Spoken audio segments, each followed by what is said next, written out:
अभी हाल ही में पटवारी पेपर का परिणाम आ चुका है और टॉप किया है पंकज चंद ने। आज उनसे हम बातचीत करेंगे। पंकज चंद हमारे साथ इस वक्त मौजूद हैं। सबसे पहले पंकज, आपका बहुत बहुत स्वागत है और बहुत बहुत बधाई आपको। धन्यवाद मैम। पंकज देखिए, ये पेपर की इसलिए आज से मतलब आपसे हम इसलिए बात कर रहे हैं क्योंकि काफ़ी ये कंट्रोवर्शियल रहा है। पीछे पेपर लीक भी हुआ है और 2022 में इसकी विज्ञप्ति आई थी और अब जाकर इसका परिणाम आया है। फरवरी में इसके पेपर हुए थे, इसके पहले जनवरी में लीक भी हो चुका है। तो ऐसे में आप थोड़ा सा बताएं, आपका जो अनुभव रहा है कैसा रहा है। पहले तो ये बताइए कि जो पेपर आया था दोबारा से, वो कैसा आया था। मैम जो दोबारे पेपर हुआ था उसका स्तर पहले वाले पेपर से काफी अच्छा था और उन्होंने हम्म। यूकेपीएससी ने जो इसका पैटर्न था बिल्कुल बदल दिया था। उसमें करंट अफेयर्स के जो जी। क्वेश्चन थे काफी अधिक मात्रा में पूछे गए थे हम्म। और हम्म। जिसका कि फायदा हुआ था क्योंकि मैं करंट अफेयर्स डेली मतलब डेली बेसिस में करता हूँ तो मुझे उसका निश्चित रूप से फायदा मिला और ओके। नतीजा रहा कि मैंने इस परीक्षा में 85.26 नंबर अर्जित किए। तो ये जब पेपर लीक हुआ था तब उसके बाद जब दोबारा से डेट आई कि फरवरी में फिर से पेपर होगा, तो आपके मन में क्या लग रहा था कि इस बार कहीं पेपर लीक ना हो जाए, क्योंकि आप तैयारी करते हैं और अगर लीक होने के चांसेस होते हैं तो थोड़ा सा कहीं ना कहीं लगता है कि मेहनत कहीं बर्बाद ना हो जाए। तो आपके जो थॉट्स थे उस वक्त क्या थे। मैम डर तो लग रहा था लेकिन फिर उसके बाद मैम जैसे ही क्या बोलते हैं 10 तारीख को 10 या 11 तारीख को फिर अनाउंसमेंट हो गई थी कि पेपर तो होगा ही होगा। मैं उस टाइम बस में था, एक्चुअल हम्म। में घर आ रहा था। तो मुझे लग रहा था कि जी। कहीं ऐसा ना हो कि मैं घर पहुंचूं और एग्जाम मतलब डिले हो जाए फिर से कहीं। आप हैं कहाँ से उत्तराखंड में प्रॉपर। मैम मैं प्रॉपर उत्तराखंड में मैम वैसे तो मूल रूप से मैं पिथौरागढ़ का हूँ लेकिन वर्तमान में हम खटीमा में निवासरत हैं। खटीमा में निवास करते हैं। जी। तो फिर जब मैं अपनी तैयारी देहरादून में रह के कर रहा था तो जब मैं रास्ते में था मुझे लग रहा था कि कहीं ऐसा ना हो कि फिर से डिले हो जाए, लेकिन पेपर अपने टाइम पे ही हुआ और नतीजा भी हम्म। ठीक ही। तो जब रिजल्ट आ गया तो अब क्या मतलब आपके जो फ्रेंड सर्कल हैं या पेरेंट्स हैं, क्या वो कह रहे हैं, किस तरह की बातें सुनने को मिल रही हैं। मैम पेरेंट्स तो ऑब्वियसली काफी खुश है मेरे, क्योंकि ये जो पेपर था मैम क्या मतलब काफी मतलब कंट्रोवर्सी भी थी इसके पीछे की मतलब जी। कब मतलब पहली बार में वैसा हो गया तो उन्हें लग रहा था कि कहीं फिर से रिजल्ट आता है या नहीं आता है। मेरी माता जी तो काफी परेशान थी। मैंने बोला कि निश्चित रूप से रिजल्ट आएगा और मेरे नंबर हम्म। जब आने के बाद मैंने मिलाए थे तो मेरे नंबर भी अच्छे बन रहे थे, तो मुझे लग रहा था कि मैं मतलब सेलेक्ट तो हो जाऊंगा। सिलेक्ट हो जाऊंगा, लेकिन टॉप हो जाऊंगा, ये उम्मीद थी कि आपको। क्योंकि इसका जो पेपर था मैम, क्योंकि राज्य स्तर पे पेपर कराया गया लेकिन जो मेरिट थी वो डिस्ट्रिक्ट वाइज इन्होंने वो करी है, क्योंकि इसमें पद इन्होंने डिस्ट्रिक्ट वाइज बांटे थे। तो हम्म। हर अपने अपने डिस्ट्रिक्ट लेवल से भी टॉपर हैं। तो जैसे कि मैं उधम सिंह हम्म। नगर से हूँ तो मेरा प्रथम स्थान है, लेकिन मेरे ओवरऑल जितने भी विद्यार्थियों ने इस परीक्षा में पार्टिसिपेट करा था उनमें सर्वाधिक अंक मैंने प्राप्त करे हैं 85.2। मतलब कि डिस्ट्रिक्ट वाइज भी टॉपर्स हैं, तो आप मतलब ऊधम सिंह नगर से भी टॉप किए हैं।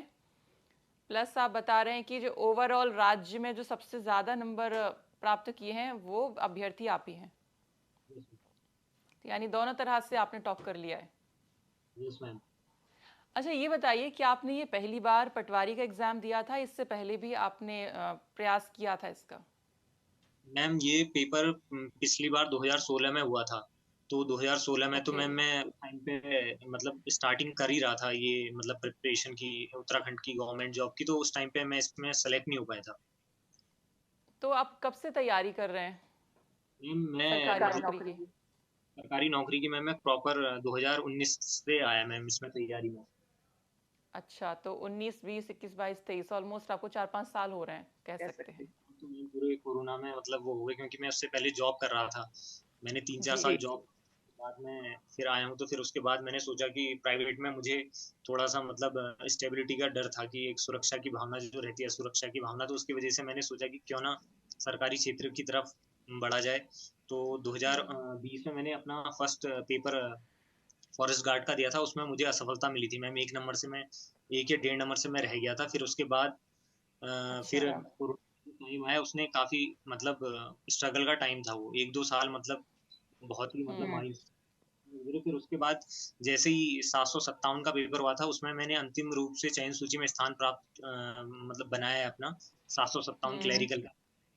फिर हम्म। उसके बाद का जो एग्ज़ाम हुआ था तो उसमें भी चांस तो थे, लेकिन 0.23 मार्क्स से मैं रुक गया था। तो फिर उसके बाद फिर दोबारा से पता चला कि उसमें धांधली हुई है, तो फिर उसका हम्म। ये धांधली कौन से वाले पेपर में हुई? वीडियो मैम, वीडियो वाले पेपर में जो अच्छा, वीडियो वाले में, ठीक है, हाँ हाँ। तो फिर उसका हाल ही में अभी 9 जुलाई को री एग्ज़ाम हुआ है, उसका भी अभी री एग्ज़ाम दे के आया हूँ मैं। ओके।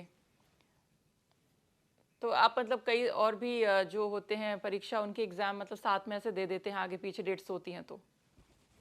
अभी 4 या मैम अभी 5वीं परीक्षा है जिसमें मेरा सिलेक्शन हुआ है। अच्छा, मतलब 4 और परीक्षाओं में आपका सिलेक्शन हो चुका है? मेरा 757 में अंतिम रूप से चयन हो चुका है, और पटवारी में, और मैम लिखित परीक्षा में मैंने फॉरेस्ट गार्ड जो अभी वर्तमान में चल रही है जिसकी भर्ती प्रक्रिया, उसकी लिखित हाँ। परीक्षा में मेरे 70 नंबर हैं। और नई जो अभी कनिष्ठ सहायक की भर्ती आई थी यूकेपीएससी में, उसमें भी मेरा हम्म। चयन हुआ है मैम। मतलब पास कर चुके हैं ये एग्जाम्स? तो अब मतलब आपके आपके ऊपर है कि किस में जाना है आपको? मैम अभी ज्वाइनिंग तो मुझे लग रहा है कि अभी पटवारी की पहले आएगी, तो मैम इसी को मैं प्रायोरिटी ज्वाइन करने की। ओके। तो ये आप जैसे कई सारे एग्जाम दे देते हैं, तो इसका रीज़न क्या समझें? एक सुरक्षा की भावना से कह लें कि अगर ये नहीं निकला तो इसमें निकल जाएगा, टाइम सेविंग, क्योंकि लगातार जब 4-5 साल आप तैयारी करते हैं, अगर एक पेपर के लिए अगर उसमें नहीं निकले तो इसमें सही, इसे हम ये मानकर चलें? मैम ये तो है मैम, असुरक्षा की भावना तो रहती है मैम। अगर आप सरकारी नौकरी के मतलब फील्ड में, तैयारी के फील्ड में है, तो हमेशा दिमाग में चलता रहता है कि मतलब सिलेक्शन होगा या नहीं होगा। लेकिन जब फाइनली हम्म। सफलता मिलती है तो वो सारी चीजें मतलब अपने आप ठीक हो जाती हम्म।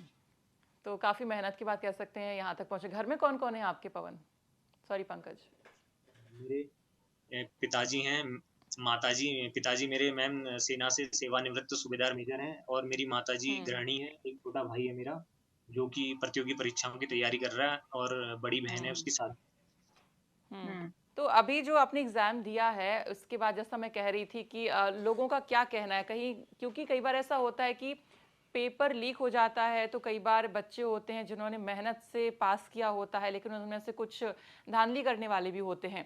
तो ऐसे में जो मेहनत करने वाले बच्चे होते हैं, उन्हें कहीं ना कहीं एक ये लगता है कि अरे आप मेहनत से हम पास हुए हैं, लेकिन उन्हीं नज़रों से लोग देखते हैं कहीं इन्होंने पेपर लीक वो ना लिया हो, इस तरह की धांधली ना की हो।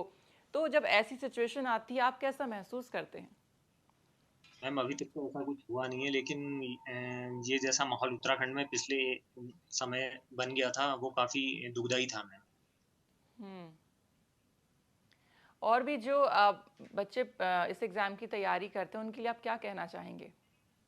मैम मैं ये कहना चाहूंगा उन बच्चों से कि निरंतरता बहुत जरूरी है मैम, क्योंकि इस तैयारी की जो जर्नी होती है इसमें काफी टाइम ऐसा आता है कि मतलब ऐसा लगता है कि छोड़ दूं मैं इसे, क्योंकि लगता है कि हम्म।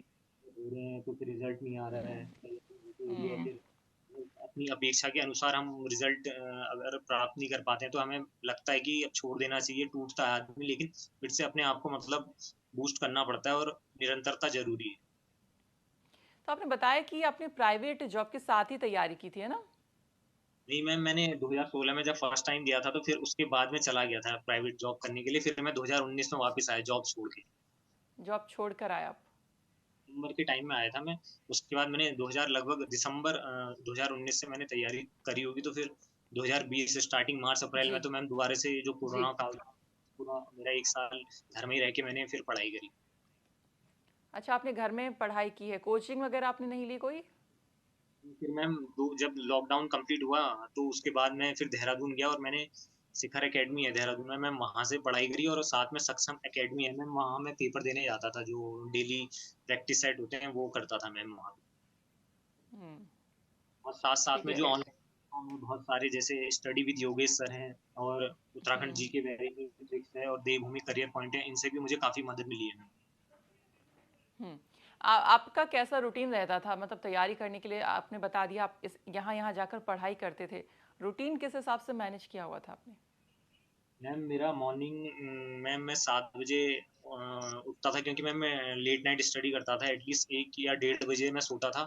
तो मैं मॉर्निंग हम्म। में जल्दी स्टार्टिंग में मॉर्निंग के टाइम में मैम मैं हिंदी को मतलब वो करता था, या हिंदी के जो भी मेरे डाउट वगैरह होते थे या याद करने का था, मैंने सुबह ही अपना टाइम हिंदी के लिए रखा हुआ था कि मैं 1.5 से 2 घंटा हुँ। हिंदी पढ़ूँगा, उसके बाद आधा 1 घंटा करंट, फिर उसके बाद मैं अपनी प्रैक्टिस सेट के लिए चले जाता था।